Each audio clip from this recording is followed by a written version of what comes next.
Овој бран на практичари и понуда на различни алтернативни методи не е случаен.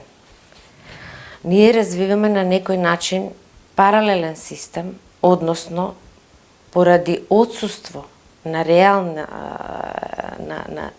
затварање на потребите на луѓето од системот, поради тој пропуст се јавува паралелен систем, дојде ред ние да си помагаме едни со други.